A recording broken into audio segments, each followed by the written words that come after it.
합니다. 제 소개를 조금 하고 시작하도록 하겠습니다.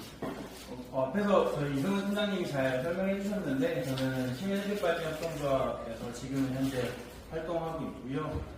본 소속은 부천 YMCA라고 환경교육팀에서 환경교육을 하고 있습니다. 그리고 제가 이제 이전에는 이제 교육 회사를 다니면서 초중고등학교 학생들 대상으로 진로, 인턴, 취업, 자기주도 등등의 다양한 수업들을 기획하기도 하고 교육 현장에 나가서 교육하기도 하는 일들을 한 3년 정도 했었습니다. 네. 지금은 부천에서 주로 이제 환경 활동이나 교육을 하고 있어요. 그래서 오늘 이제 강의를 부탁을 받고 준비를 하고 했는데 제가 조금 약간 오해한 부분도 있는 것 같고, 그다음에 잘못 인지하고 준비한 것도 좀 있는 것 같아요. 그래서 강의를 부탁을 하셔서 그냥 강의를 하면 되겠거니 생각을 했는데, 약간 이제 강사 과정이다 보니까 시험처럼 좀 했으면 좋겠다라고 말씀을 하시더라고요. 제가 그 사실을 너무 늦게 알았어요. 그래서 우선은 아마 받으신 자료랑 다를 거예요. 제가 급히 좀 더 수정을 한 것도 있고, 어쨌든 강사 과정이다 보니 여러분들에게 조금 더 필요한 내용들을 제가 여기서 추가를 했습니다. 그래서 시험 겸 강의 겸 혼재는 발표를 좀 하도록 하겠습니다.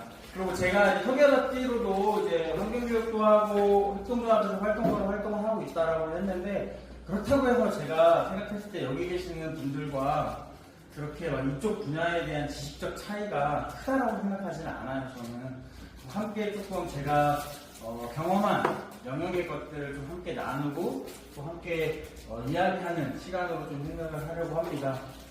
그러면 시작하도록 할 텐데요. 앞에서 말씀하신 대로 이거 같은 경우는 속초등학교 학생들 대상으로 총 3일에 걸쳐서, 3일차에 걸쳐서 수업을 할 거예요. 그 내용을 제가 오늘 들어보니까 강의도 저는 1시간, 1시간 반 생각했는데 40분씩 잘라서 수업을 하라고 하더라고요. 어쨌든 이게 3회차인데 그거를 제가 적절히 좀 분배해서 수업하도록 하겠습니다. 먼저 저는 어떤 교육을 가든 어떤 자리에 가든 아이들과 라포 형성하는 것을 굉장히 중요시해요. 그래서 제 소개를 앞에서는 제가 막 구구절절 했는데, 보통 제가 학교에 가서 아이들이랑 할 때는 제 칠판을 쓸 수가 없어서 저는 주로 많이 하는 게 진심과 진짜 가짜라 그래서 저에 대한 진실과 가짜를 섞어서 아이들에게 소개를 합니다. 그래서 간단하게 한번 좀 해볼까요? 3개만 저에 대해서 이야기를 좀 하겠습니다. 저는 20대다. 저는 햄버거를 최대 3개까지 먹을 수 있다. 그 다음에 저는 장원영과 친구다. 오! 중에 진짜는 뭘까요? 나이만 친구. 장원영과 친구다. 1번 20대다.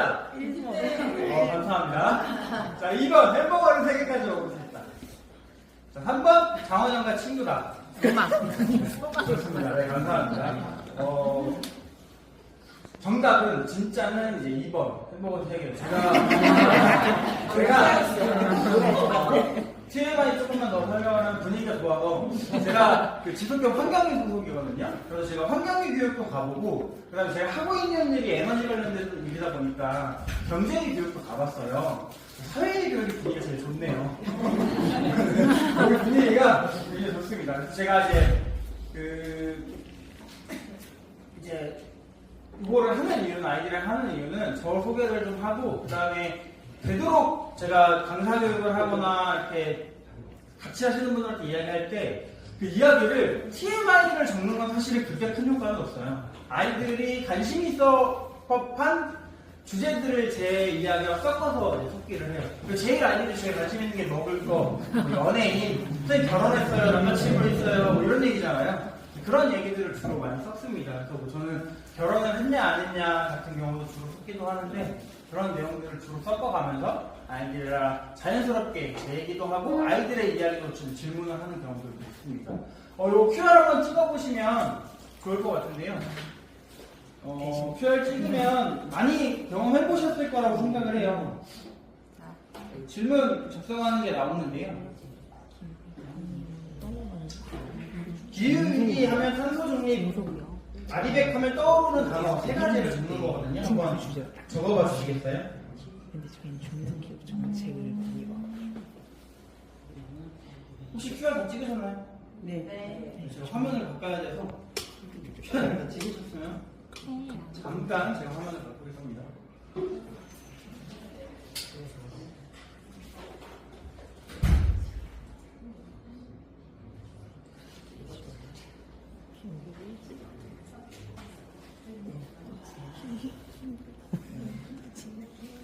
단어 자연스럽게 써주시면 좋을 것 같아요. 돈 맞죠? 우리 아이들 어떻게 이게 너무 감성을 들으시 이게 잘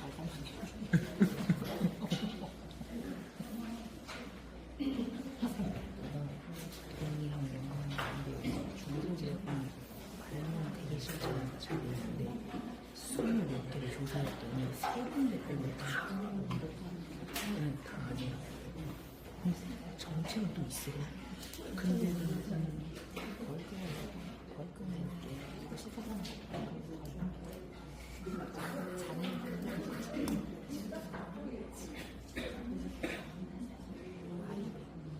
우리 아이도 어떻게 제일 임팩트. 네, 다 해줬죠? 죄송해요.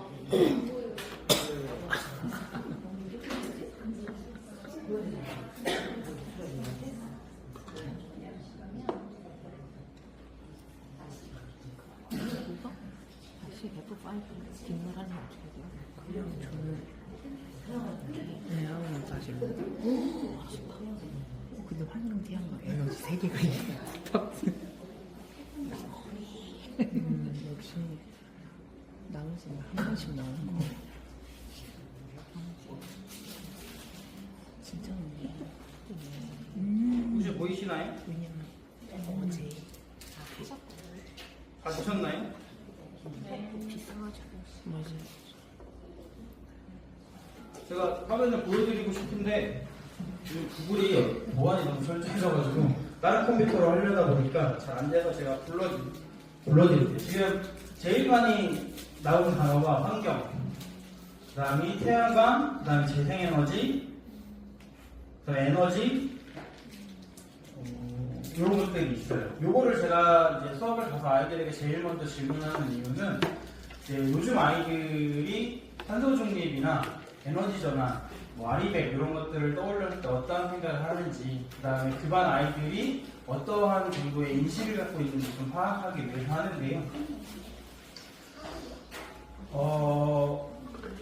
그것을 파악한 다음에 이제 본론으로 들어가게 됩니다. 그래서 이 교육 같은 경우는 총 3차시 앞에 말씀드린 대로 구성이 되어 있는데 크게는 이제 세 가지예요. 첫 번째는 아이들이 기후위기나 에너지 전환에 대해서 설명하는 것. 두 번째는 아이들이 이것을 직접 좀 탐구해보는 시간을 갖습니다. 마지막은 아이들이 이런 것들을 실천해볼 수 있도록 조금 구성을 했어요. 그래서 이거를 다 우리가 오늘 같이 갈 겁니다. 이걸 뚫어져라 안 보셔도 저희가 따라갈 거니까요. 네. 먼저 아이들에게 정보를 전달을 해야겠죠. 그래도 여기 계시는 분들은 워낙 훌륭하신 분들이라 내용을 많이 듣고 또 아실 수 있지만 그래도 제가 이렇게 강의 시간이라고 하니 조금 설명을 하도록 하겠습니다. 여기 옆에 보이시는 이 표 같은 경우는 산업화 이후에 지구의 평균 기온을 나타낸 표입니다. 이 표 말고도 굉장히 다양하게 많이 있죠. 이 표를 보시면 굉장히 급격히 지금 올라가고 있는 것들이 보이는데요. 흔히 이제 기후위기를 말할 때 산업화 이전에 1.5도를 지켜내야 한다라고 많이들 이야기를 하죠. 그런데 재작년 24년에 그 1.5도를 넘기는 첫 번째 해가 되기도 했었죠. 그래서 이런 것들을 아이들에게 보여주고 아이들의 반응을 좀 살피기도 합니다. 그리고 아이들에게 이야기할 때는 이제 저희의 체온을 많이 이야기하죠. 지구의 체온과 사람의 체온이 굉장히 유사한 거 다들 알고 계시죠. 저희가 평균 36.5도라고 하는데 거기서 1.5도가 오르면 38도 정도 되는데 실제로 제 딸이 지금 현재 38도거든요. 그래서 유치원을 그럼 못 가죠. 그러면 병원을 가야 하죠. 그만큼 아이들에게 이런 이야기들을 좀 하면서 얼마만큼 이것이 위험한 것인지 같이 나눕니다. 다양하게 저희가 지금 강의를 듣고 있는 지속가능 발전 협의회 아니면은 이제 SDGs 17개에서도 많이 이야기를 하고 있죠. 그래서 13번 같은 경우는 기후위기에 대해서 본격적으로 이야기하고 있고, 앞에서 이동훈 팀장님도 말씀하신 티핑 포인트를 이미 넘어섰다라는 부분들을 그 아이들에게 많이 설명하기도 합니다. 국제적인 사례도 몇 가지 가지고 왔는데요. 2019년 9월부터 시작해서 2020년 2월까지 6개월가량 호주에 대규모 산불이 발생했었죠. 이 산불은 전 세계적으로도 기후위기를 보여주는 굉장히 중요한 사례라고 이야기를 되는데, 그러니까 19년 전, 최근 몇 년 동안의 극심한 가뭄이나 아니면 기상 변화로 인해서 산불이 났는데, 이 산불이 진화되는데 가장 큰 역할을 하는 게 혹시 뭔지 아시는 분 계실까요? 네, 맞아요. 비입니다. 그것도 폭우. 그 몇 년 동안 비가 안 와서 그렇게 6개월 동안 비가 왔는데 갑작스럽게 이상한 폭우가 내려서 또 불이 꺼졌어요. 참 아이러니한 상황이죠. 네. 두 번째는 그 옆에 있는 조그마한 나라입니다. 혹시 투발루라는 나라를 들어보신 적 있으신가요? 네. 많이들 아시죠? 해수면이 2m밖에 되지 않는 조그마한 섬나라죠. 이게 예전 섬 모습인데 지금 현재 섬 모습이라고 해요. 그래서 그 총리가 말씀하신 이 말이 굉장히 인상 깊어서 아이들에게 읽어주고 좀 가만히 좀 아이들의 반응을 바라보기도 합니다. 제가 이 강의를 준비하면서 알아봤는데 요즘 워낙 AI 시대잖아요. 그래서 메타 무슨 국가 선언을 했더라고요. 이 총리가. 그래가지고 자기네들 그 메타버스 이렇게 이제 땅이 이제 소멸될 위기에 있다 보니까 이제 그런 것들까지도 좀 고려하고 지금 이야기를 하고 있는 최근에 그런 기사들이 좀 있더라고요. 그렇다면 이게 과연 다른 나라의 이야기로만 끝나는 것이냐? 그러면 안 되겠죠. 저희 아이들에게 저희 나라의 이야기도 해야겠죠. 24년이 전 세계적으로도 굉장히 뜨거운 해였는데 그것은 대한민국도 역시나 비껴나갈 수 없는 현실이었죠. 기억하실지 모르겠지만 이게 2024년 9월 19일자 우리나라 날씨입니다. 10월 19일자 날씨인데요. 사상 처음으로 9월에 저희 나라에 폭염특보가 내렸고 열대야가 최장 기간 발생하기도 했었죠. 그래가지고 2022년에 우리나라의 폭염이 10일이었습니다. 10일 정도. 10.5일. 그런데 2년 만에 폭염 일수가 2.5배 늘었어요. 2.5배나 늘어나는 그런 대한민국의 현재 저희가 살고 있죠. 그러면 작년에는 어땠냐? 혹시 기억하실지 모르겠어요. 작년에 강릉에 혹시 물 보내보신 분 계신가요? 작년에? 이 작년입니다. 보내셨죠.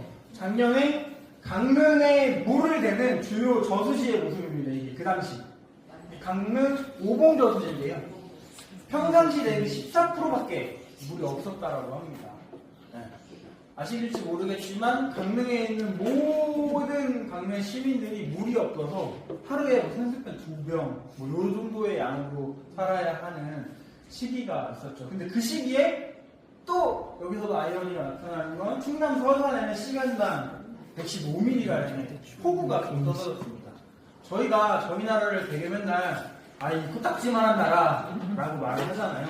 하지만 기후위기에서 봤을 때 과연 이 나라가 코딱지만 할까요? 어디는 폭우가 내리고 어디는 물이 없어서 서울에서 경기에서 전라도에서 강원도에서 물을 막 생수를 편의점에서 사다가 막 보내는 이런 상황이 있었습니다.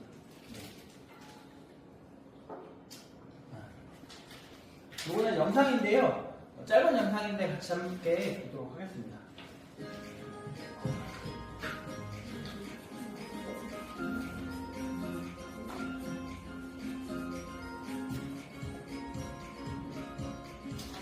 안녕? 2020년을 살고 있는 어린이 여러분. 나는 2020년 올해 1학년이 된 김미래라고 해. 나는 오늘 수업 시간에 2025년쯤 지구환경에 관한 이야기를 들었는데 비가 앞으로 올라와서 이렇게 과거 여러분들에게 편지를 쓰게 되었어. 2025년쯤에는 봄, 여름, 가을, 겨울 뚜렷하고 다양한 동물과 생물들이 살아가고 있었다면 봄이면 산불이 너무 많이 나서 무서워. 여름은 너무너무 더워서 밖에 나가기가 힘들어. 가을에는 아직도 태클이 자주 와서 큰 피해가 있어. 그냥 미세먼지 때문에 밖에 나가서 놀 수가 없어. 과거에는 바다에 아주 다양한 생물들이 살아가고 있었다는 정말이니? 그런데 지금은 사고가 거의 다 멸종해서 볼 수가 없어. 2050년에는 전 세계에서 심각한 기후위기로 어려움을 겪는 나라들이 많아. 빙하가 녹아서 바닷물이 높아지면서 나라 전체가 물에 잠긴 것도 있고, 가뭄 때문에 물도 먹을 것도 없이 굶주리는 사람들이 아주 많아졌어. 지금 이런 문제들은 다 기후위기 때문이라고 해. 기후위기를 막을 방법이 없을까? 이렇게 지구 환경이 다 망가지기 전에 과거 여러분들이 노력을 해줄 수는 없을까? 난 맑은 하늘 아래에서 신나게 뛰어놀고 싶어. 그럼 여러분들에게 꼭 부탁을 할게. 미래에 내가 깨끗한 환경에서 살 수 있도록 도와줘. 2050년 무더운 여름 김나의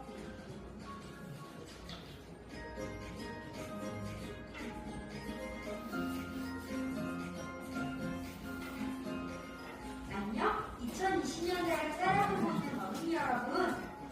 나는 2050년 올해 1학년이 된 초록이라고 해. 오늘 수업 시간에 과거의 환경에 대해서 배웠는데 너무 깜짝 놀랐어. 예전에는 봄이면 미세먼지 때문에 밖에서 놀지 못하는 날이 많았다며?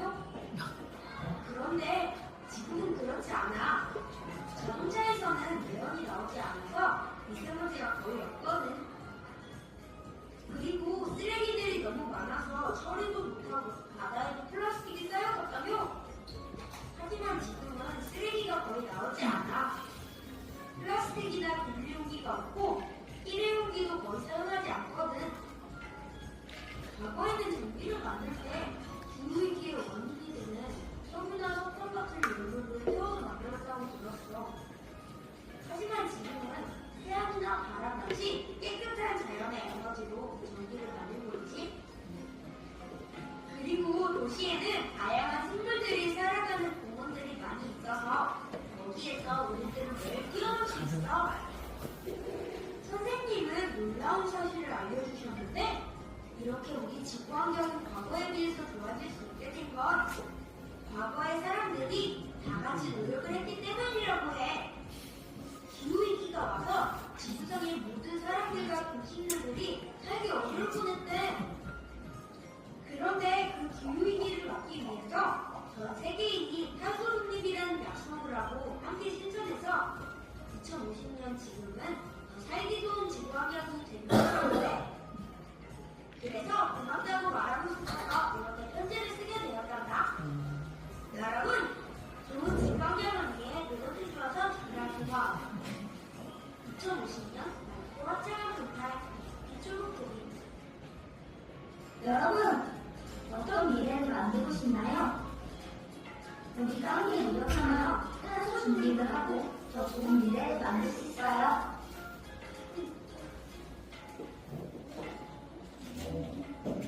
네. 미래와 초록이의 편지입니다. 2043년생일 것 같아요. 아직 태어나지 않았지만 2043년생 친구들이 2025년에 사는 친구들에게 보낸 편지인데요. 미래가 온 편지의 미래를 받아들이고 싶으세요? 초록이가 보낸 편지의 미래를 받아들이고 싶으세요? 초록이야. 그렇죠. 아이들에게도 이렇게 질문을 던지곤 합니다. 요거는 제가 여기 계시는 분들 참고하시라고 띄워놓은 거고요. 제가 여기서 영상 자료를 갖고 온 겁니다. 국가환경교육 통합 플랫폼이라고 하는 사이트인데요. 여기 들어가시면 환경교육 관련된 다양한 자료들이 굉장히 많아요. 최근에 조금 업데이트가 늦더라고요. 그래도 어쨌든 자료들이 굉장히 많이 되어 있습니다. 그래서 참고하시면 좋을 것 같고, 뭐 제가 개그맨은 아니기 때문에 제가 여기 앞에서 막 아이들이랑 열심히 떠들고 놀고 해도 아이들은 영상만 한 게 사실 없더라고요. 영상을 많이 보여주는 건 좋지 않다라고 개인적으로 생각을 하지만 적절하게 영상을 또 사용하는 것도 저희 강사들이 또 필요한 영역이니까 참고하시라고 가지고 왔습니다. 아이들이랑 앞에서 저희도 했었죠. 저희는 이제 제가 포스트잇을 갖고 올까 하다가 막 어르신들을 여기 앞에 막 하면 싫어하실 것 같아서 편하게 이제 일부러 했고요. 아이들이랑은 이제 저는 포스트잇으로 주로 많이 활동을 합니다. 좀 고민이 되기는 해요. 포스트잇을 사용하는 게 환경교육하는 사람으로서 한 번 쓰고 버리는 게 맞나 싶기는 하지만 적절하게 오늘처럼 뭐 앱을 할 때도 있고 포스트잇을 할 때도 있는데요. 아이들이 직접 이렇게 적는 것들을 많이 활동을 합니다. 그래서 중고등학생들 정도면 유모카를 본인들이 좀 하기는 하는데 초등학생들은 좀 선생님들이 작성을 하면 유모카하는 작업들이나 이런 것들을 좀 분류해주면 좋을 것 같아요. 우리가 기후위기 그 다음에 탄소중립 아리백 이야기를 하는데 요 수업에서는 주로 저희가 에너지에 대해서 같이 이야기를 하려고 해요. 그래서 우리가 기후위기를 맞이하는데 가장 큰 역할을 하고 지금 가장 큰 위협이 되는 게 무엇이냐라고 했을 때 단연코 에너지를 빼놓고 이야기할 수가 없을 것 같아요. 전 세계 온실가스 배출량의 약 70%가 에너지를 사용하는 데에서 비롯한 것이라고 하더라고요. 그런데 지금 여기도 저희가 정말 많은 에너지를 사용하고 있죠. 한번 얘기해 볼까요? 여기서 에너지 쓰는 게 뭐가 있을까? 이 공간 안에서만. 핸드폰이요. 핸드폰. 전기요. 네, 전기. 그러니까 전기를 쓰는 게 지금 뭐가 있죠? 네, 빔 프로젝터, 또 컴퓨터, 뭐 형광등, 네, 그다음에 에어컨, 뭐 저 스피커, 저 등기구, 네, 굉장히 많죠.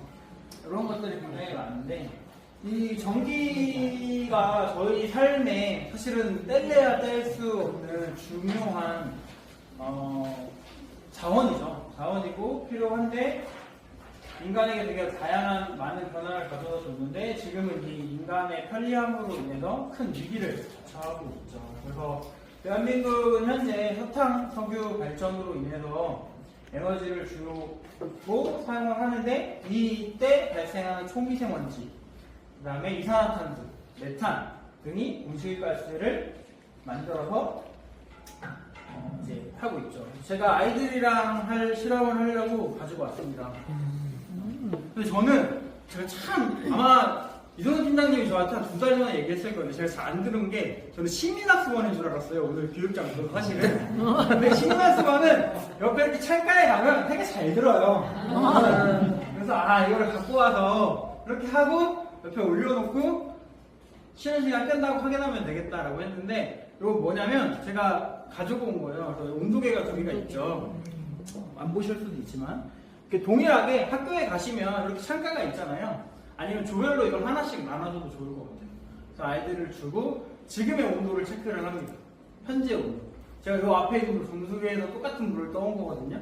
온도가 거의 같겠죠. 양도 제가 뭐 재진 않았지만 눈으로 봤을 때 정확하게 재봤어요. 그리고 이걸 어떻게 하느냐, 하나는 이대로 둡니다. 그리고 하나는 제가 비닐봉투를 갖고 왔어요.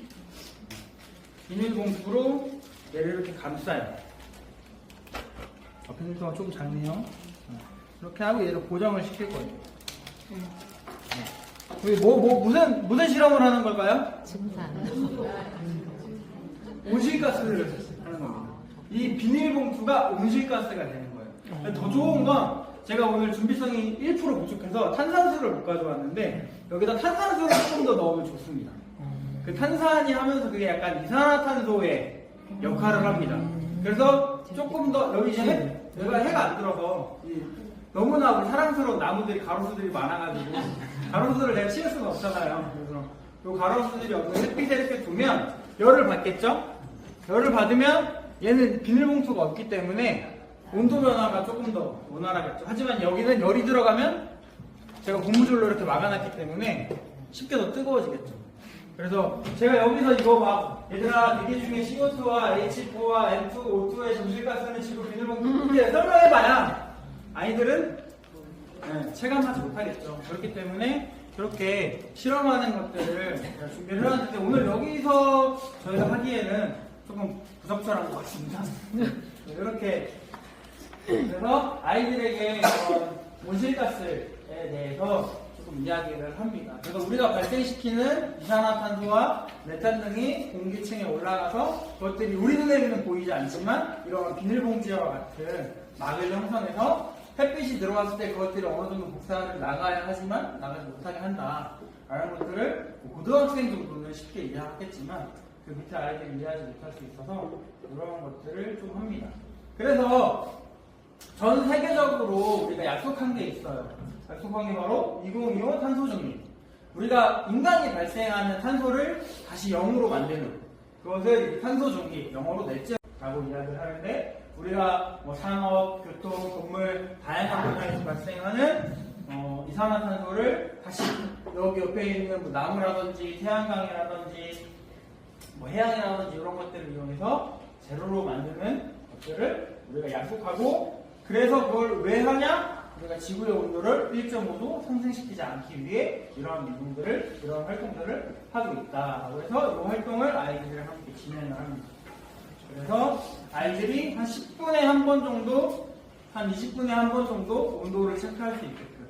그래서 뭐 저희가 가면 통상 2시간 아니면 뭐 3시간, 길어야 4시간 있잖아요. 그 기간 동안 아이들이 체크를 해서 실제로 이거를 바라볼 수 있게끔 하는 겁니다. 네. 이 정도가 1교시라고 보시면 돼요. 그래서 아이들이랑 하는 게 이 정도가 이제 한 회차에 이루어지는 것이라고 조금 보시면 되겠고요.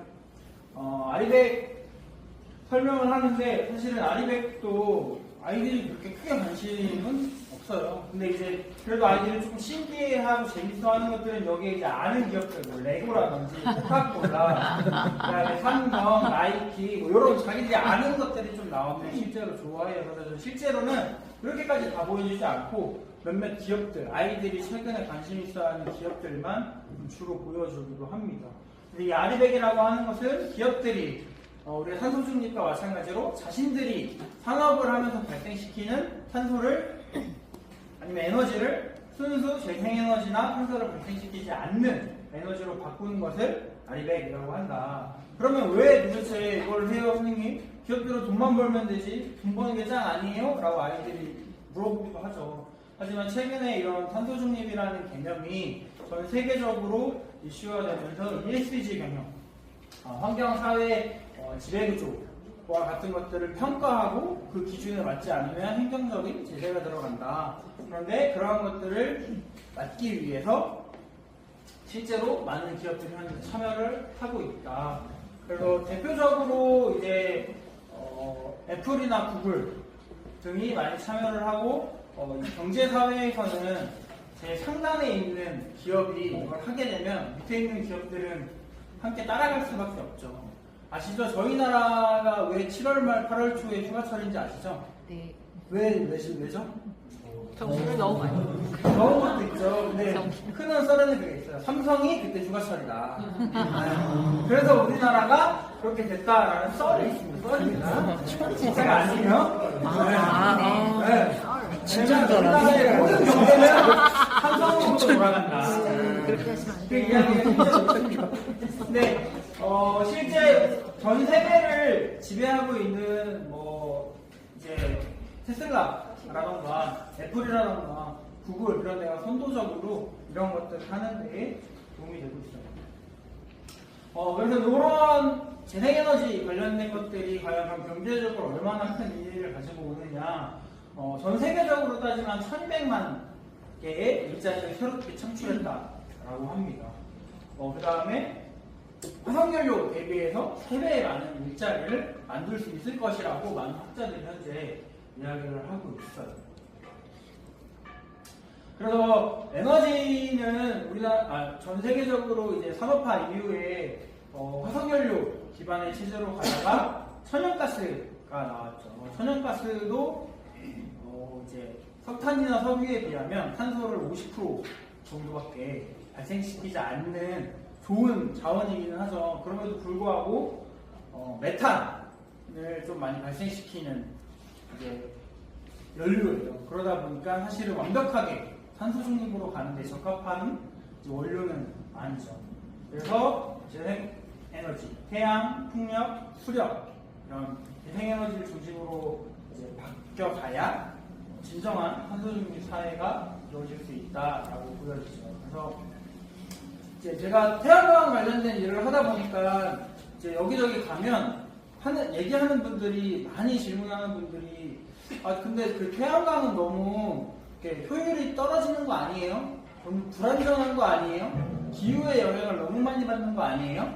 뭐 그 말이 완벽하게 틀렸다라고 저도 부정하지는 않습니다. 어쨌든 해라는 게 저희가 막 저희 마음대로 할 수 있는 게 아니잖아요. 뭐 하루 왼종일 해를 띄울 수 있는 것도 아니고 비가 오면 해가 없고 흐린 날에는 해가 없고 그렇기 때문에 좀 다각화할 필요는 있죠. 태양광, 풍력, 수력, 그다음에 천연가스도 지금은 뭐 이후에는 저희가 앞으로 나아갈 때는 더 점점 줄여가야 하겠지만 그러한 부분들을 좀 다각화하는 것들이 필요로 하다라고 합니다. 그래서 제가 몇 가지 사례를 좀 가지고 왔는데요. 첫 번째는 황새섬인데요. 덴마크에 있는 섬입니다. 이 섬은 안면도, 우리나라로 치면 안면도만한 섬이에요. 안면도만한 섬인데 풍력이랑 태양광이랑 바이오 가스를 해가지고 지금 현재 이 섬은 운송, 교통까지도 전부 다 자체 태양광을 쓰고 있어요.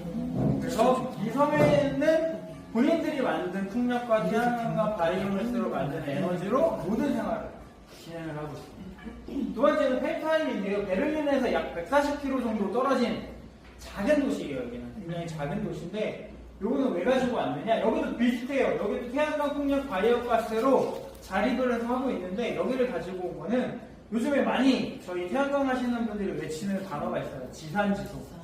네, 그거를 실현한 약간 어떻게 보면 최초의 도시, 전 세계적으로 약간 그런 사례로 꼽히고 있습니다. 그래서 여기는 굉장히 제가 알기로 100여 가구, 되게 조그만 도시이긴 하지만 최초 시도한, 최초로 그걸 성공한 데가 가지고 왔고요. 마지막으로 이제 가파도, 제주 가파도인데요. 여기는 좀 차이는 있습니다. 좀 부끄러운 얘기일 수 있지만 저희 나라지만 위에 얘기했던 덴마크나 독일과의 좀 차이는 여기는 이 위에는 주민들이 주로 시민들이 주로 자발적으로 했다면 여기는 약간 나라에서 시범사업처럼 했던 사례이긴 합니다. 우리나라 저 남단에 있는 섬에 약 2기가와트 정도의 풍력 발전소를 세워서 진행을 했었던 사례가 있었죠. 그래서 이러한 사례들을 아이들한테 재생에너지에 대한 이야기를 좀 해주고요. 이것도 좀 보여주기는 합니다. 우리나라의 현재의 이제 상황, 그죠? 세계 평균이 요거 약 30%. 재생에너지 비율 30%. 저희 나라는 몇 프로죠? 아시는 분들 계시죠? 몇 프로죠? 9. 네. 10%도 안 9, 10. 뭐 이게 약간 발표한다고는 차이는 있는데 통상적으로 이야기하는 게 9에서 10% 정도가 제일 그냥 맞는 것 같아요. 9에서 10% 정도. 굉장히 갈 길이 멀리 남아있죠. 그래서 우리나라가 요만큼의 어려움이 있다라는 점입니다. 여기까지가 이제 제가 아이들에게 기후위기나 재생에너지에 관련돼서 함께 나누는 좀 이야기인데요. 40분 하라고 하셔서 저는 학교에 가면 학교는 종이 치지 않습니까? 저는 종이 치면 땡 치면 나와요. 저는 어느 강의를 가든 강사의 최고의 덕목은 뭐냐? 정해진 시간을 잘 지키는 것이다. 저는 종 치면 제 이야기가 끝났건 안 끝났건 무조건 나와요. 그러기 위해서는 제가 뭘 해야 될까요? 그 시간 안에 강의를 할 수 있도록 준비를 잘 해야겠죠. 그래서 저는 최대한 준비를 잘 해서 가야 된다라고 생각을 하고 시간을 넘기면 안 된다. 저도 학생이어서 저도 학생 해봤잖아요. 그 10분 얼마나 달콤해요 우리에게. 그 10분의 시간을 빼서는 안 되기 때문에 그렇게 합니다. 혹시 마치려고 하는데 질문 하실 거나 궁금하신 거 있으실까요? 네. 아이슬란드의 다른 나라에 비해서 이유가 있을까요? 제가 아이슬란드 사례까지는 정확히는 잘 모르는데 이제 아마도 여기가 이제 북유럽이잖아요. 북유럽이 재생에너지 비율이 굉장히 높은 것으로 알고 있어요. 저도 이제 정확한 수치까지는 잘 모르는데 그렇게 알고 있습니다. 네. 전체 그게 인식 이런 데에서도 조리수 하죠. 원래는 요거를 조금 더 했어야 되는데 요거를 저희가 못 해봐서 시간이 한 3분가량 남았습니다. 혹시 뭐 궁금하신 거? 그 상태로도 온도 변화가 있는지.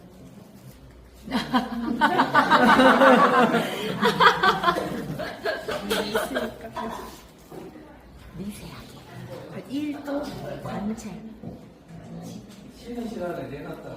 밖에 내놓으면 지금 요게 13도고요.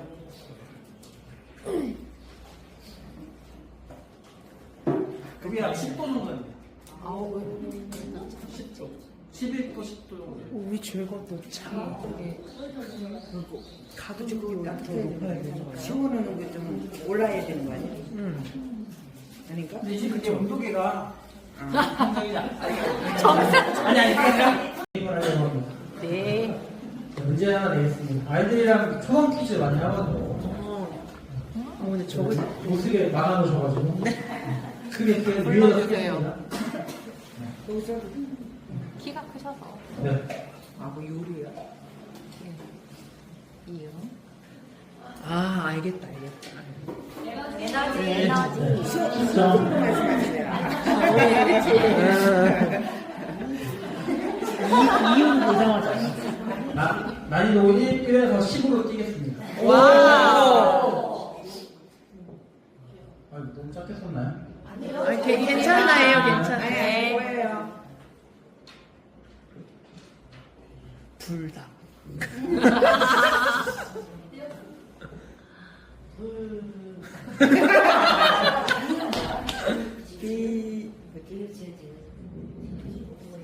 갑자기 막 뭐야 저게? 야 진짜 어렵다. 생태? 생태. 너무 다들 이렇게 생태감수성이나 환경감수성이 뛰어나가지고 전혀 그런 게 아니고요. 저희 아이들이랑 수업하는 거잖아요. 네. 영화 제목입니다. 박쥐. 아이씨. 영화 제목. 초등학생이야. 영화? 이게 뭐야? 나 이. 영화 제목입니다. 한국 영화예요? 네. 최근 거예요? 최근 건 아닙니다. 뭘까 이게? 불닭밖에 생각이 안 나냐? 어떻게 불닭도 아닌데요?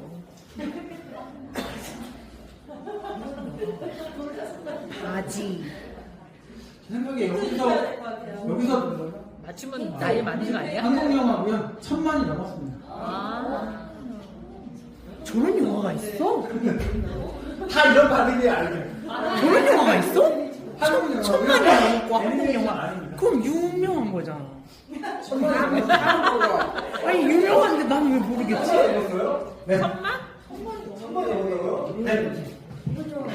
저런 영화가 있어요? 혹시 배우 힌트 없나요? 그래서 주연이 누구였어요? 주연을 얘기하면 너무 쉬워. 아 그래요? 조연을 얘기해도 너무 쉬워. 그거라도 엄청 유명한 거구나. 천만 영화잖아요. 천만 영화이기 때문에 제가 여기 더 이상 힌트를 드리면 너무 쉽습니다. 뭐야 나 저런 영화를 봤어 내가? 이거 어떻게 해? 범죄도시. 아 범죄도시 2야? 야 이거니까 모르지. 저런 영화 못했어. 야 저건 뭐야? 야 주연이 누구야? 일단 정확하게 아이들이랑 동일한 반응하고 있는. 우리 너무 똑같이 반응하고. 난 자꾸 포스터 생각이 안 나. 그러니까 제가 요거를 한 이유는 이게 너무 시리즈에서 어렵다. 경사과정이잖아요. 그래서 뭐 저희 제 이름으로 할 때도 있고 처음에 얘기했던 것처럼 오늘의 주제로 할 때도 있고 아이들이 꼭 전달해야 되는 단어를 할 때도 있고 하는데 제가 요거를 말씀을 드린 건 좀 아이들이 집중하고 재미있는 포인트들을 아시면 좋을 것 같다. 근데 요게 사실은 아이들이 제일 많이 얘기하는 거예요. 그러니까 춤이 제일 생각 안 그걸 나. 어떻게 범죄도시 2에 하세요. 그래. 그럼 뭐라 그래? 그럼 애들이 제일 많이 하는 게 뭔지 아세요? 이. 영화관 가가지고 범죄도시 2보러 왔어요. 그래? 라고. 아무도 안 그러거든요. 네. 아무도 안 그러기 때문에 애들이 수긍을 합니다. 써먹으시라고 무서워 다시 남아서 좀 많이 가실 테니까. 시리즈 영화 초성으로 이런 내야 것들 되겠네. 막 제가 처음에 강의를 시작했을 때에는 노래. 슈렉으로 했었어요. 근데 요즘 애들은 슈렉을 몰라요. 이게 시리즈물이 아이들이 잘 못 맞추거든요. 왜냐면 애들이 너무 모르는 영화를 낼 수도 없고 애들이 너무 잘 아는 영화를 낼 수 없잖아요. 그렇기 때문에 난이도를 이렇게 조절하는 게 그래서 노래 제목도 좋고요. 드라마 제목도 좋고요. 다양하게 활용하시면 좋을 것 같습니다. 그래서 저는 쉬는 시간이 끝나고 나면 꼭 아이들이랑 이렇게 재미있는 농담 따먹기를 하든 이렇게 시간을 조금 보냅니다. 그래서 본격적으로 분석에 돌아오면 이제 앞에서는 저희가 우리나라 얘기도 했지만 다른 나라의 현황이라든지 우리나라의 현 주소를 이야기했다면 아이들에게 조금 더 우리나라의 현황을 알려줘요. 근데 쉬는 시간에 어떤 분이 그랬어요. 아니 이걸 초등학생들이 어떻게 이해해요? 이해 못하죠. 그리고 이거를 우리가 아이들에게 전달하는 목적이 뭘까요? 뭐 중고등학생들 정도 되면 고등학생 정도 되면 실천이나 활동으로 이어지게끔 하는 목적도 있겠죠. 하지만 제 생각에 초등학교 저학년들 물론 초등학교 저학년도 할 수 있습니다. 그 아이들이 못한다라고 가정하는 게 아니라 이런 이론적인 내용들을 알기에는 조금 어려움이 있죠. 그래서 저는 이런 거 할 때 주로 제일 많이 쓰는 게 OX 퀴즈를 만들어 갑니다. PPT로 아예. 아니면 아예 골든벨을 내가요. 자, 이게 퀴즈를 풉니다. 제가 이걸 일일이 얘들아 우리나라의 발전량이 전체적으로 9%래. 근데 이게 9%가 뭐 예를 들어서 우리가 핸드폰을 쓰는데 1시간이면 이거를 뭐 10,000시간 써야 돼. 이런 식으로 설명하는 것도 효과도 있고 아이들에게 알려줄 수도 있지만 아이들이랑 그냥 간단하게 퀴즈를 풀어봅니다. 아이들이 이거를 기억하든 못하든 오늘 내가 이런 활동을 통해서 이것과 관련된 활동을 좀 심어줄 수 있도록 아이들이랑 하게 돼요. 그래가지고 초등학생들 같은 경우는 OX 퀴즈 템플릿 이쁜 거 많아요. 요즘에 많이들 아시죠? 요즘 AR이한테 만들어달라 그래도 한 10초면 만들어준다. 그렇기 때문에 그런 것들 조금 이 내용들만 많이들 갖고 계시니까 가져다가 넣으셔서 이번 PPT에 만드셔서 아이들이랑 같이 퀴즈를 풀면서 추가적으로 하는 겁니다. 예를 들면 2030년까지 진행에너지를 21%까지 올려야 한다. 지금 우리나라 목표가 그렇다. 라는 것들을 좀 아이들한테 이야기를 합니다. 또 경기도 그리고 나라만 이야기하면 아이들이 체감이 다르죠. 여기 부천시, 부천 시민이잖아요. 부천시에 이야기를 해야 되는데 부천시가 어디세가요? 끝에. 안 보이시죠? 끝에서 부천시 세 번째. 어디냐면요. 여기 있습니다. 나 중간에 중간으로 좋아하시면 어떡해요?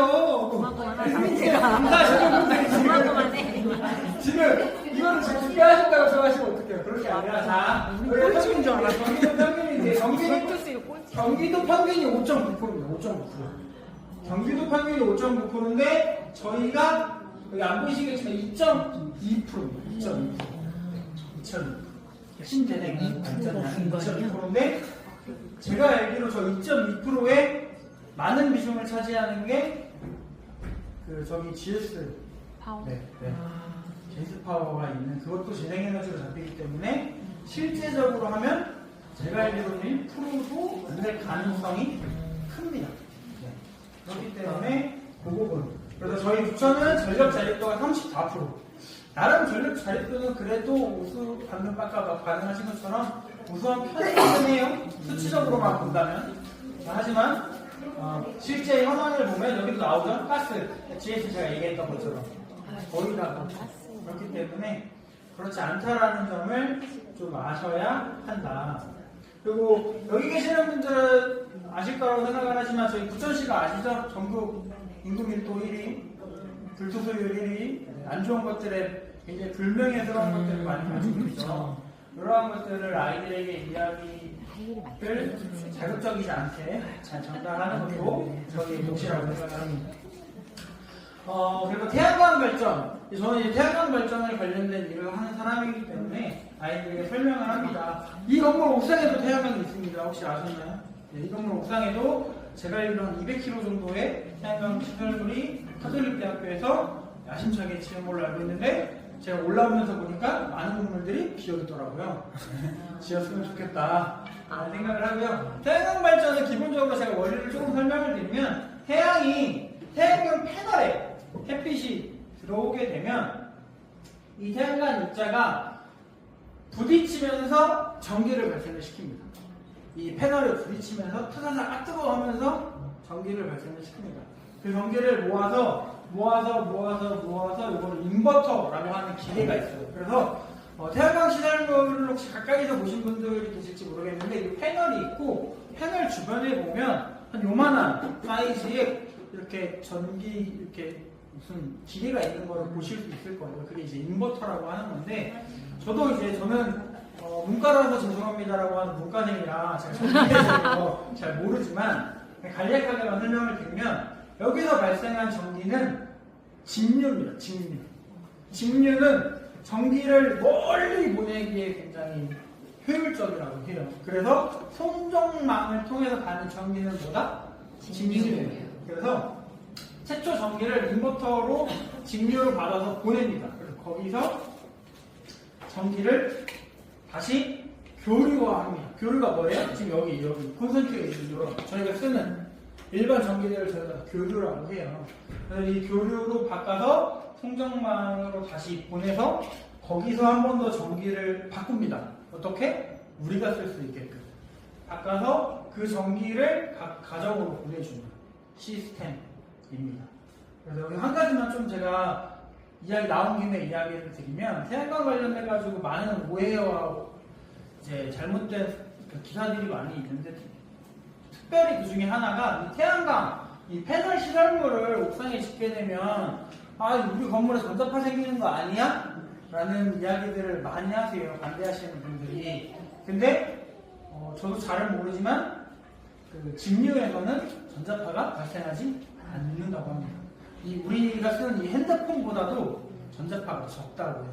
사실상 거의 없다라는 점 여기 계시는 분들은 참고해서 아시면 좋을 것 같아서 좀 말씀을 드렸습니다. 한 가지 제가 더 다른 사이트를 좀 소개하려고 하는데요. 경기 기후 플랫폼이라고 하는 사이트예요. 혹시 들어보신 분? 네, 들어보신 분도 계시고 들어가 보신 분도 계실 건데 자, 경기 기후 플랫폼 제가 지금 여기 카톨릭 대학교를 찍어놨습니다. 여기가 현재 지금 카톨릭 대학교입니다.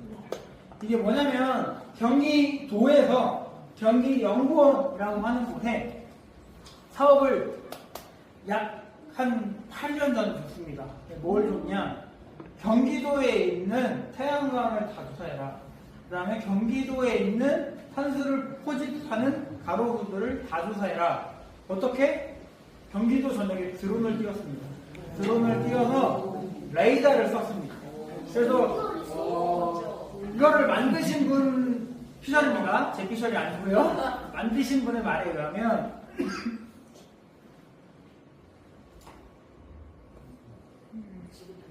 이런 탄소 관련된 지도나 이런 앱이 많아요. 전국에. 근데 다른 데는 그냥 위성 사진으로 다 찍은 겁니다. 근데 요거는 레이더를 쏴서 그 레이더 값으로 했기 때문에 제일 정확하다. 그래서 자부하는 건 그 어떠한 플랫폼보다 제일 정확하다 라는 거예요. 그래서 이게 제가 알기로 2023년에 레이더를 쐈습니다. 그래서 되어 있어서 지금 여기를 보시면 여기 있죠. 태양광 패널 이렇게 나오죠. 클릭하면 나옵니다. 연간 여기 같은 경우에는 약 15메가 정도의 발전량을 보여줄 것으로 보이고 1월에는 7,900, 2월에 7,400 이런 식으로 나옵니다. 근데 요거는 태양광 시설물을 레이더로 쏴서 면적을 계산을 하잖아요. 실제 발전량은 아니고요. 그 정도 규모의 발전소가 발전할 수 있는 걸 추정한 겁니다. 추정한 거고 이 발전소 크기는 정확한 겁니다. 그래서 그분 말에 의하면 그 저희가 흔히 아파트 태양광이 하나 3kW짜리 있잖아요. 그 미만 주택 태양광이 하는 그것보다 작은 거는 레이더가 아직은 못 잡는데요. 빅데이터가 부족해가지고. 근데 그 이상의 크기의 시설물은 다 잡아놨다 라고 얘기를 하더라고요. 심지어 경기도에는 그 군사지역이 있잖아요. 그래서 그것도 군부대와 잘 상의를 해서, 그러니까 뭐 자세하게는 얘기할 수 없지만 협조를 구해서 대부분 다 찍어놨다. 그렇기 때문에 정확하다라고 말씀을 하시더라고요. 이렇게 볼 수가 있어요. 그래서 이거를 통해서 아이들이랑 같이 활동을 해보려고, 혹시 나는 건물이거나 땅이 있어서 태양광을 설치했다. 웃으시네요. 제가 강의 들어갔을 때는 있으셨어요. 자기 건물 위에 태양광이 있으시고. 물론 조그마한 거. 없으면 제가 속해 있는 단체 건물에 태양광 시설이 있어서 검색해볼게요.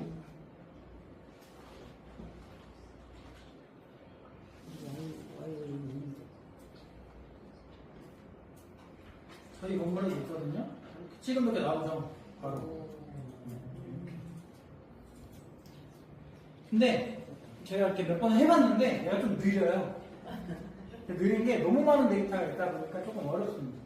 이렇게 느리고, 이거는 그냥 오늘은 좀 이렇게 보시면 되고 나중에 직접 들어가 보시면 되고, 또 하나 뭘 해볼 수 있냐면 아이들이랑 해볼 수 있는 건 여기 기획 플랫폼에 들어가서 에너지에 들어가시면 태양광 도입이라고 있어요. 그래서 태양광 도입 시뮬레이션을 보면 시뮬레이션을 해볼 수 있어요. 이게 뭐냐면, 제가 카톨릭대에 지분은 없지만 임의로 카톨릭대를 하고 있어요. 이렇게 카톨릭 대학교를 칩니다. 성신비로 나오죠. 그러면 모르겠어요. 제가 무슨 건물인지 모르지만 이 건물을 찍어볼게요.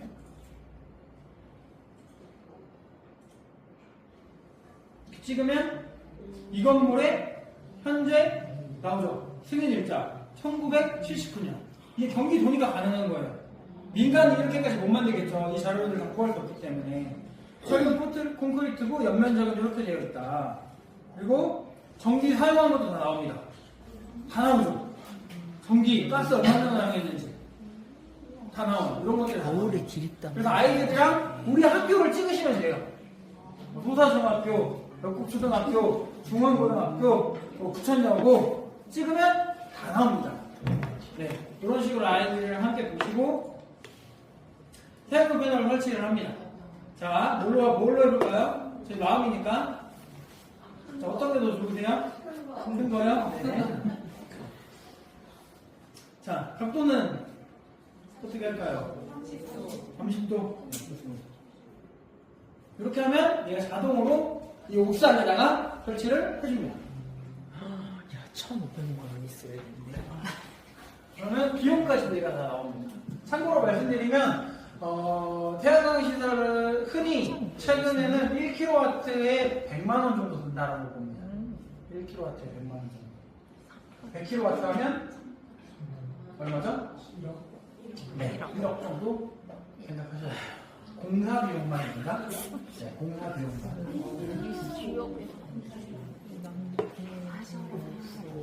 얘가 조금 느려요.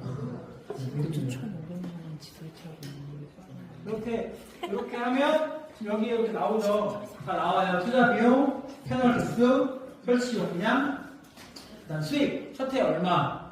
이게 지금 안 나오긴 했는데 어쨌든 뭐 투자 시점. 예를 들면 내가 1억을 여기에 투자했는데 1억이 회수되는 시점까지 나옵니다. 회수되는 시점이라든지 그다음 예상. 그러니까 우리가 원래 여기서 한 1000kW 정도 전기를 썼는데 이거를 시설을 지음으로 인해서 한 800kW밖에 안 쓴다던가 뭐 그런 것들도 다 볼 수가 있고, 이걸로 인해서 내가 산소 중립을 얼마나 했는지, 소나무를 몇 그루 심었는지 뭐 이런 것들까지도 쫙 알려주고 연간 그 발전량까지도 싹 나옵니다. 근데 이게 지금 안 나와서 보면 좋은데 그냥 냅두고 또 하나 볼 수 있는 건 그 다음에 한 가지만 더 말씀을 드리면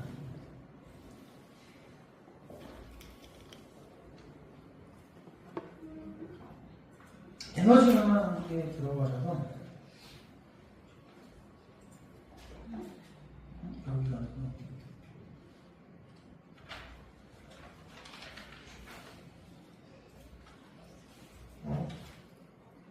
그 에너지 에너지 절감에 대해 보시면 공동 에너지 절감 시뮬레이션이라는 게 있는데 요거는 이제 아파트들이에요. 요즘 아파트 태양광으로 많이들 고민하시죠. 그리고 우리 아이들이 대부분 다 아파트에 살죠. 그래서 아이들한테 아파트를 물어봅니다. 아파트를 물어보고 이쪽 동네는 아파트 혹시 어디로 가야 제가 여기 계시는 분이 안 사시는 동네에 갈 수 있을까요? 자기 집이 나오면 좀 그렇잖아요. 자기 집이 나오면 좀 그러니까 옆 동네로 갈까요? 그럼 인천으로 가볼까요? 어디로 가요? 경기도. 꽃길이요? 어디 가자요? 꽃길 괜찮으세요? 꽃길로 가면 여기 다 나옵니다. 죄송합니다. 여기 사시는 분은 안 사시는 척 하세요. 꽃길 한신 도요 아파트입니다. 여기 이렇게 들어가 보면 나옵니다. 여기가 216세대가 살고 있대요. 216세대가 살고 있고 여기 나오죠. 지금 현재 뭐 어느 정도 하고 있고 소비 어느 정도 하고 있는지 비용 얼마 있는지. 그래서 저 같은 경우는 이제 절감 효과, 태양광을 절감을 하면 어느 정도 효과할 수 있다. 여기는 147kW, 150kW 정도의 태양광을 설치할 수가 있대요. 자부담 25%. 그러면 2년 만에 이거를 할 수가 있는 거예요. 제가 이거를 저는 이걸 어디다 쓸까요? 저는 이거를 아파트 동대표분들한테 가져갑니다. 실제로 제가 국내에 있는 뭐 아파트 동대표분이 저한테 전화를 주셔가지고 최근에 만나고 왔습니다. 만나러 갈 때 어떻게 갔을까요? 여기서 그 아파트를 다 조사해 갔어요. 조사해 가서 했고, 근데 그 동대표님은 굉장히 감사한 건 설치를 하고 싶어서 연락을 주셨어요.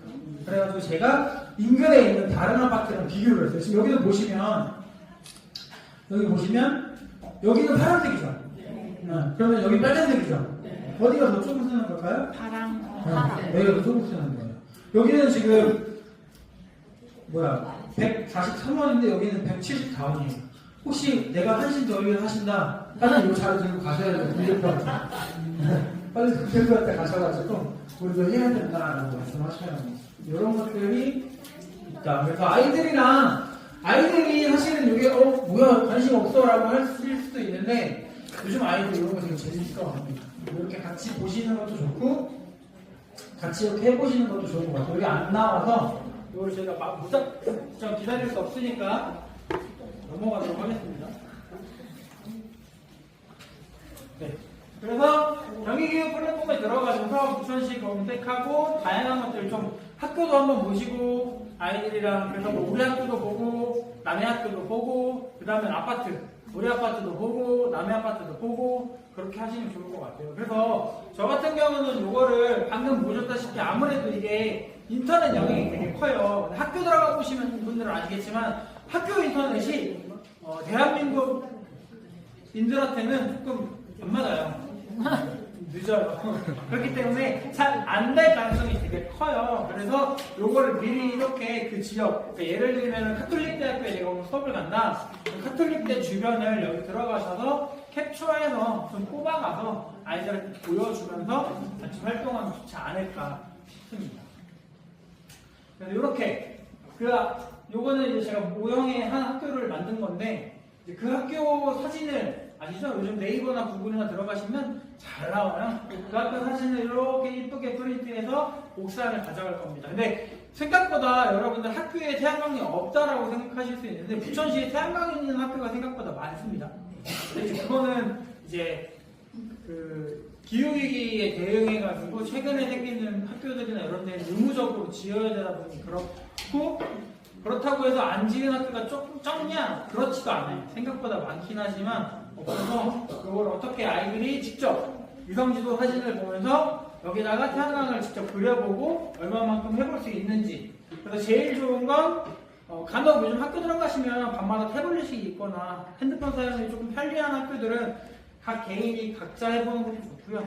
안 되면 제가 말씀드린 대로 프린트를 좀 해가셔서 기초 자료를 좀 주고 아이들이랑 이런 그리는 활동들을 해보면 좋을 것 같습니다. 두 번째로 제가 아이들이랑 하는 활동은 탄소 발자국인데요. 스마트폰 한번 저희가 충전을 하면 이산화탄소가 100g 발생돼요. 그리고 소고기 아시죠? 그 축산이 굉장히 탄소를 많이 발생하는 거 알고 계시죠? 그래서 저희가 그 고기 없는 날, 월요일 날 고기 안 먹는 그런 것들도 많이 하게 되는데 그런 것들이 있습니다. 그다음에 대기전력 안 쓰는 전기 그냥 꼽아놓기만 해도 전기가 30% 이상 소비가 되고 있다라는 점. 근데 한국인이 평균 1인간 연간 발생하는 탄소가 11톤 정도가 된다고 합니다. 이런 활동들 할 수 있는 것들 아이들이랑 같이 제가 여기서 적어놨지만 아이들이 직접 이런 활동들을 적게끔 하고 실천해보게끔 하는 거. 그래서 저는 실제로 이 수업을 가면 반의 교실에 반 전기를 끄고서 봅니다. 일부 네. 실천하는 차원에서 좀 불편하더라도 우리 오늘 나랑 수업하는 이 시간만큼은 우리 전기를 좀 아껴보자. 불편하더라도 그런 것들을 좀 하는 편이 있었고 그래서 아이들이랑 이거를 작성할 때는 세 가지로 적어요. 내가 집에서 실천할 거, 학교에서 실천할 거, 우리 동네에서 실천할 거. 요즘 마을학교가 워낙에 중요하잖아요. 그리고 여기서 마을학교 활동하시는 분들이 있기 때문에 그런 것들을 좀 같이 아이들이랑 작성하고 그 자리에서 실천할 수 있는 건 그 자리에서 실천하는 게 제일 좋을 것 같아요. 방금 말씀드린 대로 이걸 끈다거나 여름에는 에어컨 온도 학교 자체적으로 에어컨을 관리하는 학교는 그래도 적정 온도를 맞춰요. 근데 간혹 가면 교실에서 아이들이 하는 데는 들어가 보면 18도, 20도예요. 수업을 못해요. 반팔 입고 수업하면 감기 걸려요. 연사님께서. 그럼 아이들한테 얘기하는 거예요. 자, 우리 오늘 나랑 수업할 때는 이거 온도 한번 맞춰보고 같이 할까? 그런 것들을. 아니면 이게 전기 콘센트가 교실에 많이 없기는 한데 간혹 콘센트에 뭔가 꽂혀있는 데들도 있고 또 요즘에 아까 말씀드린 대로 공기청정기니 뭐 태블릿이니 이런 것들이 굉장히 교실에 많은 경우들도 많아요. 그런 것들을 좀 한두 시간만이라도 빼보는 것들 그런 것들을 아이들이랑 직접 해보기도 합니다. 이거는 빙고를 합니다. 여러분들도 오늘 하실 겁니다. 혹시 이면지가 있으실까요? 아니면 뭐 이렇게 빙고판 들으실 만한 데가 있으실까요? 없으신 분은 제가 여기 뒤에 가니까 이면지가 있더라고요. 이면지를 좀 카톨릭 대학교에 쓰세요. 혹시 필요하신 분은 3 곱하기 3 빙고판을 한번 그려보시겠어요? 빙고 배워보는 거요? 세상에. 이게 필요하신 분 있어요? 펜도 올 거야. 가방에 다 있는데 저 가방을 저기다 던져. 줬다 빼고. 뭘 적어요? 일단 3 곱하기 3 빙고를 한번 그려보실까요? 칸에 여기서. 네, 3 곱하기 3 빙고를 그려보세요. 그 다음에 그 빙고 칸 안에다가는 이 공간에 있는 이 교실에 있는 전자기기를 적습니다. 아까 우리 아까 했었죠? 아까 했었던 것처럼 이 공간 안에 종이 없으신 분 종이 드릴게. 이 공간에. 근데 지금 여기가 초중고등학교 학생들 교실보다 전자기기가 좀 적어요. 그래서 초중고등학교 교실에 있는 법한 전자기기까지는 제가 허용해 드릴게요. 네. 그러니까 초중고등학교는 아니 여기 지금 아까 우리 막 얘기했었죠. 뭐 빔 프로젝트, 컴퓨터, 핸드폰, 뭐 이 리모컨에도 전기 들어가죠. 건전지로 해서. 그다음에 형광등 프로젝터, 스크린, 비상구 등 뭐 많죠. 그다음에 뭐 에어컨, 실외기, 그다음에 저기 와이파이 기기, 스피커 뭐 많아요. 찾아보면 저희 주변에는 전기를 사용하는 게 굉장히 많습니다. 네, 9개씩 적으시면 됩니다. 9개씩.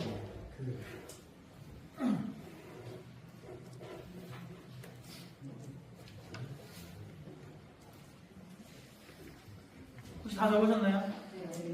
네. 시간이 더 필요하신 분은 충분히 사용하셔도 됩니다.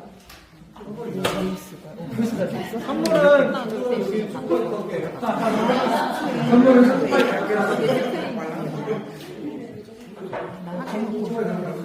이거 무조건 학교에 있어.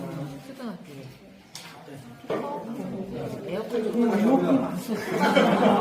아니 에어컨을 써. 혹시 시간 더 필요하신 분? 없으신가요? 그러니까 이제 빙고 게임을 할 건데 제가 아이들이랑 할 때는 뭐 제일 먼저 쓴 사람이 한다거나 뭐 그런 식으로 하는데 오늘은 누가 먼저 할까요? 네, 좋습니다. 저 이렇게 적극적인 적극적이라서 뭔가 여기 있는데요. 네, 먼저 불러주시겠어요? 마이크. 오, 마이크.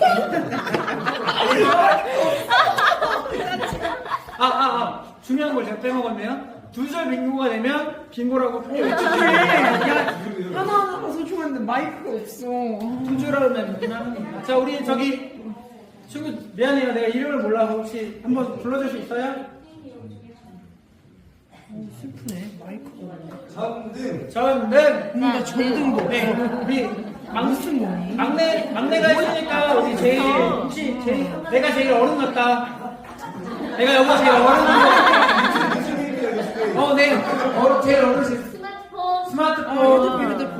그치, 그치. 그럼 혹시 야, 부천 외 관외 지역에서 오신 분 계신가요? 네. 오케이. 그치. 네, 스크린. 있어. 야, 근데 빙고가 아니야. 네, 어찌야. 네, 스피커. 야, 씨, 빙고가 아니야. 잠시만요. 아직 두 줄. 혹시 한 줄 있으면 한 줄? 한 줄은 좀 있으시네. 네, 그 다음에 에어컨. 이거, 야, 나 하나도 안 나와.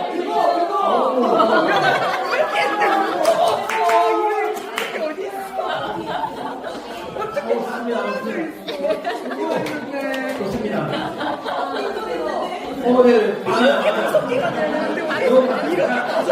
네. 저희 뭐 1등 하러 말잖아요.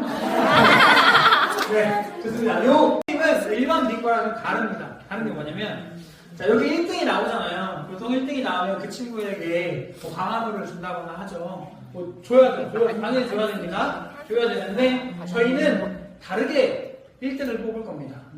자, 요거는 제가 아이들이랑 할 때는 직접 아이들한테 이거를 찾아보라고 해요. 그 전자기기를 보시면 그 전자기기에 그 소비전력이라는 게 나와요. 소비전력이라는 게 나옵니다. 그 소비전력을 탄소 점수화 하는데 쉬워요. 어떻게 했을까요? 보시면 아시겠죠? 지금 탄소 점수를 어떻게 계산할까요? 10으로 나눴죠? 네, 10분의 1을 곱했죠? 네. 그게 점수가 된 거예요. 그래서 아이들한테 표를 주고 적으라 그럽니다. 그래서 자기가 적은 거를 확인할 수 있는 시간을 줘요. 네. 이거 30. 그 다음에 점수와 매깁니다. 점수와 매긴 다음에 미팅을 해요. 근데 1등을 어떻게 뽑는지는 얘기해주면 안 되겠죠. 그냥 우리 빙고 게임 하자. 이거 이제 알아봤는데, 이번에는 뭐 잠깐 게임 할까? 게임 할 건데, 전자기기 좀 적어볼까 해서 똑같이 빙고를 방금처럼 진행을 합니다. 진행을 한 다음에, 1등이 나오면 상품을 주고, 자, 그런데 우리가 오늘은 다른 1등을 뽑을 거야. 우리 탄소 점수 계산했었지? 내가 동그라미 친 거, 내가 지금 지은 거에 탄소 점수를 적고, 총합을 한번 계산해볼까요? 내가 지운 탄소들. 스크린은 한번 지금 계산해보시겠어요? 제가 선생님들이 일일이 다 찾기 너무 어려워서 계산해봤습니다. 스크린은 뭐예요? 내가 지운 것만 하시면 돼요. 우리 스크린은 뭐에 해당될까요? 여기 없는 것도 있는데 스크린은 그냥 빔 프로젝터로 할까요 저희? 네. 네. 여기에 스크린은 없긴 한데. 공유기가 지워졌어야 되는데 이런 기적. 자, 점수 다 계산하셨어요? 에어컨 200. 자기가 지운 것만 하시면 돼요. 자기가 지운 거. 우리 빙고 게임 할 때 자기가 지운 것만 하시면 돼요. 근데 이게 우리 지운 거 몇 개 없잖아요. 이런 거. 에어컨이 그랬죠? 에어컨이 점수 다 먹었어. 뭐 이런 게 있어 에어컨이고. 어디였죠? 마이크가 없나요? 마이크는 그냥 스피커로 할까요, 저희? 네. 똑같이? 스크린은 빔 프로젝트로 하겠습니다. 나 다 높은 거 뭐죠? 40, 53, 253점. 그럼 점수를 했었죠, 점수. 핸드폰 실적 저희 스마트폰. 자, 다 됐나요? 혹시 자기 거 계산 안 되신 분? 1.1. 다 되셨죠? 자, 나는 1점이요? 50점 이상이다. 50점 이상. 자, 들고 계세요. 들고 계세요. 에어컨이 안 들고 나오네요. 계세요. 100점 이상이다. 100점 이상이다. 들고 계세요. 자, 100점 이상만 들고 계시는 거 200점 이상이다. 300점 이상이다. 300점 이상이다. 300점 이상이 있어. 자, 아닌가요? 혹시 몇 점이세요? 320. 와. 그러면 이 친구가 1등이 되는 거겠죠. 오늘 이 빙고 게임에 진정한 1등이 누굽니까?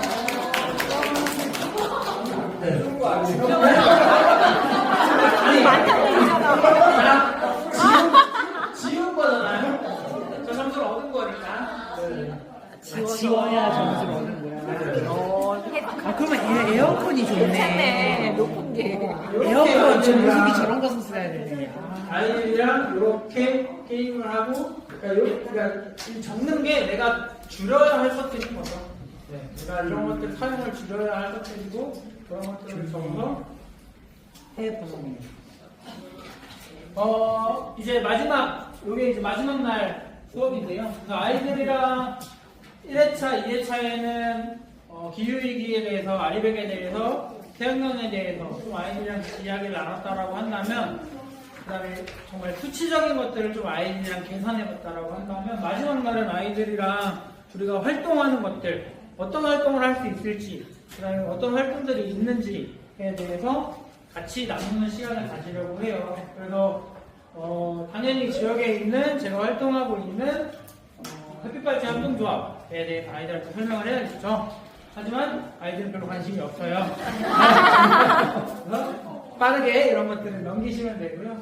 학교 아리백에 대해서 의 정도는 아이들이 알아야 되기 때문에 이야기를 해요. 학교가 사실은 전기를 굉장히 많이 사용하는 건물이에요. 건물 중에서도. 그런데 이런 옥상 태양광이 설치된 지도 얼마 안 됐고 없는 학교도 너무 많고요. 실제로 저희 조합에서 시도를 했는데 안 됐던 것 중에 되게 치명적이었던 게 뭐냐면 학교들이 오래된 데가 많아요. 근데 오래된 데는 건물에 무언가 새로 짓는 게 허가가 안 됩니다. 이 시설물을 새로 짓는 거다 보니까 지으려면 허가를 받아야 되는데 건축물이 워낙 오래된 학교들이 많다 보니까 이게 어려움이 좀 있어요. 그래서 새로 짓거나 지은 지 얼마 안 된 건물들은 이런 것들이 좀 되는데 그런 것들이 좀 어렵다라는 점을 좀 아이들이랑 이야기를 하고요. 학교에서 이런 사례들, 실전 사례들을 아이들한테 소개를 합니다. 부천에도 되게 다양하게 많이 하고 있죠. 제로웨이스트 실천이라든지 에너지 절약이라든지 흡수하는 거. 저희 지속협에서도 실천학교 해방맺어서 많은 학교들이 있어요. 뭐 여기 계신 분들 잘 아시는 소서중학교, 중흥고등학교, 일신초 등등의 다양한 학교들이 이런 활동들을 하고 있고 실제 사진을 여기 넣어주면 더 좋겠죠? 아이들한테는. 그리고 그러한 것들을 좀 합니다. 그래서 아이들이 제일 많이 할 수 있는 거, 이 앞선 강의에서 드렸던 것처럼 텃밭 활동하는 것들, 아니면은 제일 쉬운 거는 사실 이런 끄는 거, 전기 코드 뽑는 거, 아이들이 뭐 차를 끄는 건 아니잖아요. 그래서 그런 활동들을 좀 많이 하는 거, 아니면은 줍깅, 줍깅도 굉장히 많이 하죠. 쓰레기 줍는 것들, 그런 활동들을 아이들에게 좀 소개하면 좋겠다. 그래서 저는 마지막 날 이런 것들을 합니다. 주별로 아이들이랑 내가 그리는 우리 학교의 모습을 그림도 그리고 글도 쓰고 마지막에 나와서 발표하는 거죠. 그래서 여기에 3회차 동안 같이 나눴던 이야기들을 총망라해서 아이들이 적는 겁니다. 그래서 우리가 할 것들, 아니 우리 학교를 어떻게 변화시킬지, 우리 동네를 어떻게 변화시킬지, 나는 뭐를 할지를 그림으로 그려도 되고 글로 써도 되고 뭐 다양하게 하는 것들을 아이들이랑 합니다. 저는 요거는 꼭 이 에너지 관련 수업이 아니더라도 어떤 수업에도 접목할 수 있고 많이 활용을 하는데 제약을 두지 않는 게 좋은 것 같아요. 학교에 가면 우리 아이들은 경쟁에 너무 익숙하다 보니까 선생님 나 그림 못 그리는데요. 근데 나 글 잘 못 쓰는데요. 라고 해요. 근데 저희가 뭐 그림 잘 그리는 애들 선물 주는 게 아니잖아요. 자기의 생각을 자기의 마음껏 표현할 수 있는 시간을 좀 주는 거라고 생각을 해요. 그런 것들을 좀 하면 좋을 것 같고요. 아이들에게 우리 지역에 이런 것들이 있어. 얘들아, 우리 부천이 불투수율도 1위고 인구 밀도도 높지만 우리 어른들이 이런 활동들을 하는 어른들도 있어. 우리 지역이 이런 노력들도 해. 라는 거 알려주는 게 되게 중요한 것 같아요. 제가 태양광 하면서 작년에 제가 느낀 게 뭐냐면 정말 우물안의 개구리였구나. 나만 열심히 했구나라는 생각이 드는 게 나 혼자 해서 되는 게 아니더라고요. 이거를 좀 많이 흔히 말하면 자기 자랑을 해야겠더라고요. 그러니까 많이 이야기하지 않으면 아무도 모르더라고요. 그래서 좀 아이들에게 우리 지역에 하는 거, 저는 이제 제가 속해 있는 단체 위주로 여기서 적었긴 했어요. 아무래도 제가 아는 거고 제가 하는 거니까 적었는데 선생님들이 하실 때는 더 많은 정보들을 넣어주시면 좋을 것 같아요. 그래서 뭐 환경부에서 하는 거, 지금 기후에너지부에서 되게 큰 공모전을 하고 있거든요. 그런 것들 아이들한테 알려주는 것도 되게 좋아요. 실제로 지금 하고 있습니다. 그래서 기후에너지부에 들어가시면 그 환경 관련 캠페인 관련된 국민 누구나 신청할 수 있어요. 그런 것들 신청해 보는 것들이라던가 뭐 청소년 센터에서 하는 다양한 환경 관련된 챌린지들, 그래서 그런 것들도 있고, 저희가 속해 있는 부서 YMCA도 최근에 지구의 날 맞이해서 공모전을 진행을 하기도 했고요.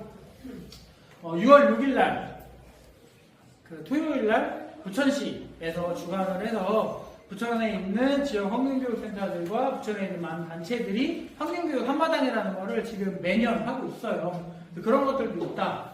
그 다음에 다음 주에 오실 건데 아마 그 기후위기 부천 비상행동을 중심으로 해가지고 앞에서 설명하셨는데 그 부천 기후시민회의라는 걸 작년이랑 올해 또 진행을 해요. 당장 이번 주거든요. 토요일에 진행을 하는데 그런 것들이 있다라는 것들 아이들한테 좀 자부심과 너 혼자 하는 게 아니야 라는 것들을 심어주면 좋을 것 같아요. 들어보셨죠? 기후 우울증이라는 말. 그 다음에 이런 환경교육이라든지 탄소중립 그 교육을 가게 되면 아무래도 앞에 되게 자극적이잖아요. 1.5도 이상이면 올라갔고, 막 지구 너무 어렵고, 막 저기 홍수나고 그러면 아이들이 되게 먼 미래 같고 너무 큰 거대 담론 같다라는 생각을 하는데 그렇지 않다라는 걸 좀 마지막 시간에는 아이들에게 좀 전달하는 시간을 가지려고 합니다. 이런 것들, 실제로 제가 뭐 분명 저희 지역에도 있을 거예요. 저희 지역에도 있을 건데 제가 실제로 봤던 것 중에 하나가 광명의 어떤 단체에서 청소년들이 본인들이 써가지고 시의회에 가서 시의원들한테 직접 자기들의 이야기를 전달하는 것들을 제가 작년인가요? 본 적이 있어요. 그런 것들도 얼마든지 할 수 있고 청소년센터의 운영위원회라든지 그 다음에 그 청소년 정책을 전달할 수 있는 기구들이 있잖아요. 그런 것들을 아이들에게 특히나 저학년이나 중학생들은 잘 몰라요. 중학생, 중2, 3 정도 되면 아이들이 좀 그래도 많이 이런 것들을 접하는데 그 밑에 아이들이 이런 것들을 잘 몰라서 그런 것들을 전달해 주시면 좋을 것 같습니다.